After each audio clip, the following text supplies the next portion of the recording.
It is Saturday, 2 days before my tour is supposed to start, and I am not in the best of all moods, I have to say, because after, I don't know, half a year of preparation and lining up everything, the tour is, well, under some bad star because my mother-in-law is very unwell.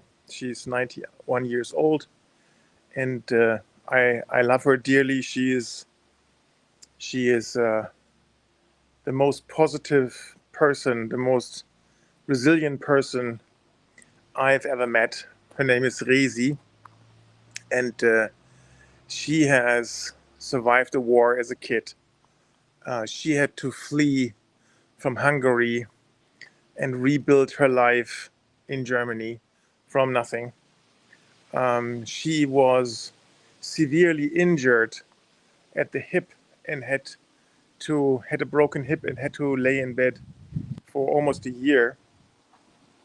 And at the medical circumstances or possibilities that were given at that time, it was probably very unlikely for her to walk again. And she managed to do that. And she is simply the most friendly and caring and positive person. Whenever you talk to her, even now, when she's really suffering, she's still positive. She's still I don't know, happy, and yeah, it just makes me sad that she is about to leave us. Maybe nobody knows, but it looks like it. And yeah, I'm very torn, not sure what to do. Um, I had an uncle once who was 89 or something, and he was very, very ill. And the entire family kind of gathered around his deathbed. And then he finally opened his eyes and says, "Oh, how cool, you are all there." And he lived another 3 years after that. So I'm not sure what to do. But I don't think that Rezi would have wanted me to stop the tour. And so what I'm thinking is I am starting in the most remote area of Canada. Well, not the most remote, but a very remote area in Saskatoon. But from then on, I'm really cycling towards big cities with airports. So whatever happens, I can probably still jump on a plane, leave my stuff there, and fly back to Germany and be with my wife for the funeral and everything. So just dealing with the unknown, and it's a little stressful and sad, more sad, and also obviously I'm torn because I want to be there for my wife on the one hand side, and I also want to kind of do this project because it's also very important for me, and not only for me, also for the Cosmic Foundation and the good stuff that we can do with that. So it's, yeah, I don't know. I'm sure that eventually everything will turn out fine, and it will all come to a good end. I think the important thing is to talk about it with each other and to see what's in everybody's minds and hearts and share, and then work it out from them. And Caroline is doing, my wife, she's just doing such a great job. She has been there for her mother, I mean, literally the entire life, or her entire adult life, but very much so in the last couple of years, and very intensely in the last half year, where things were going downhill pretty quickly. She arranged for her to visit her hometown in Hungary to her 90th birthday, which was a great event for her to come back and to also find some healing and some closure from being a refugee and having to leave the home country, the friends, the family who could still be there, and they had to leave, and it was very unjust, and many people grappled with that for their entire life, and Rezi just managed to stay positive. And yeah, as I mentioned, Carolyn is doing just a wonderful job in taking care of her and also being just very positive about everything. And yeah, so I wished I had that strength. So just blows me away. I'm just super impressed. And I also feel that, yeah, for me, it's hard to deal with death. It's hard to deal with somebody passing away. It's just sad. So that's not precisely the pep talk I wanted to give you, but it's life. And on the other hand, the other part, the tour, is kind of going ahead. So I will, if nothing very unforeseen happens in the next 48 hours, I will be on a plane on Monday around noontime to Calgary. And so what I'm doing right now is I'm fixing up the bike. So you can see this is the water tank.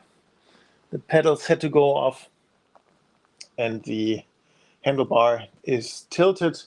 And then this will have to fit into this somehow, right? And I'm sure that's going to work. And then my friend Peter will bring me to the airport on Monday. Carolyn will have to stay with Rezi just to be sure that she's taken care of.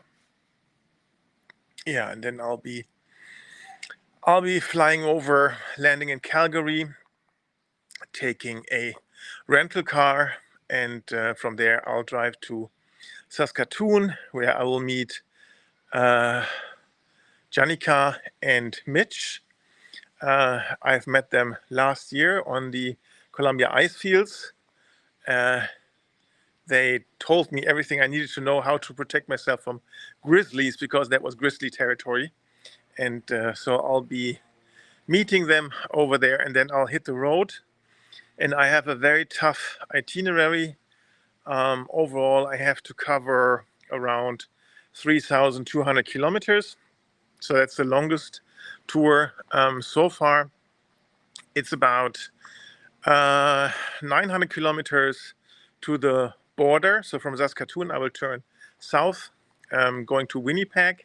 Winnipeg because my father used to be stationed there, or he was there. He was a soldier, and they would fly them out to Winnipeg because there's literally nothing. And so this is where they can train being in the military, doing what military people do, like throwing bombs and working with tanks, I suppose. I don't know, but I just want to see the place. And because he was so fond when he spoke about the people that he met there in Canada and how friendly they were and how amazing, which I can totally echo. That's also very much in sync with my experience so far. And yeah, from there I'll head further south, then cross the border into the US. There's a bit of a tricky part.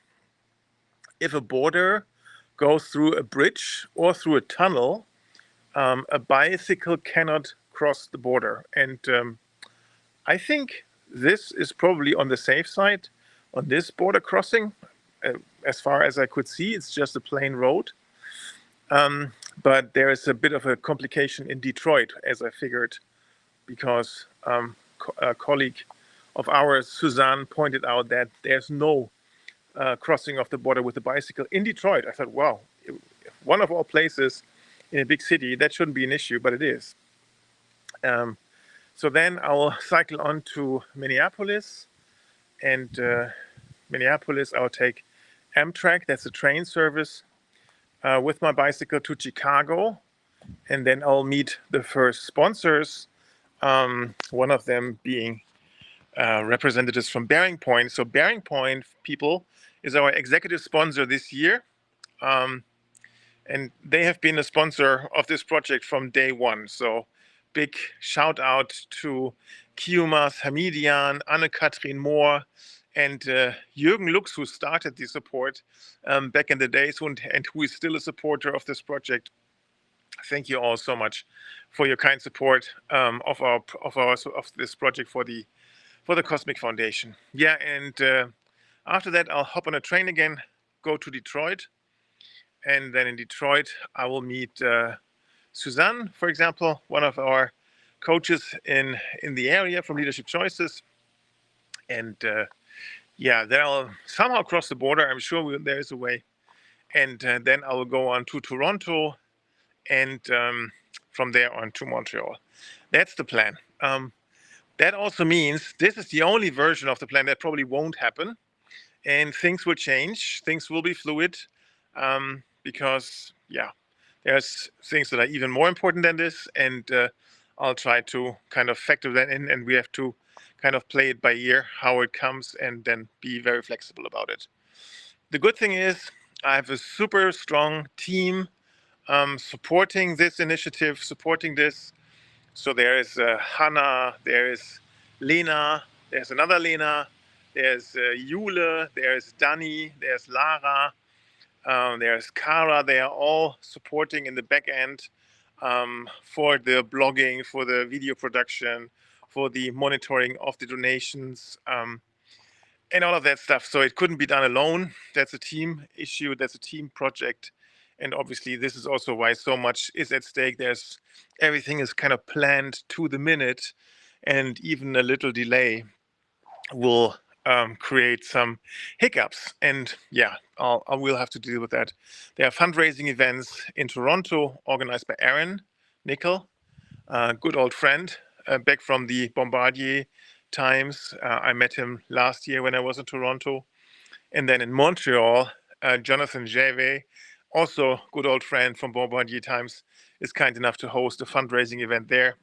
And invitations are out, and people are lined up, and all of that stuff. So there's a lot of dependencies that kind of come from that. And yes, well, you can see I'm struggling a little bit, but this is just what it is.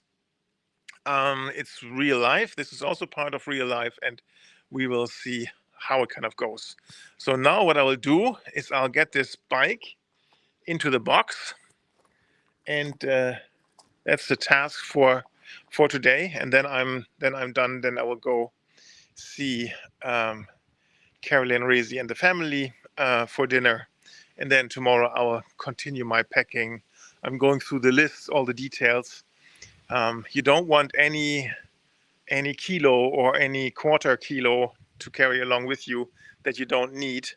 So it is very important to be very precise when you pack. I have a packing list that is getting fine-tuned after every tour, so I'm working off that list. And even if my mind is not up to it, I'll probably have most stuff with me, and for the rest, I will have to improvise. But that's normal. All right.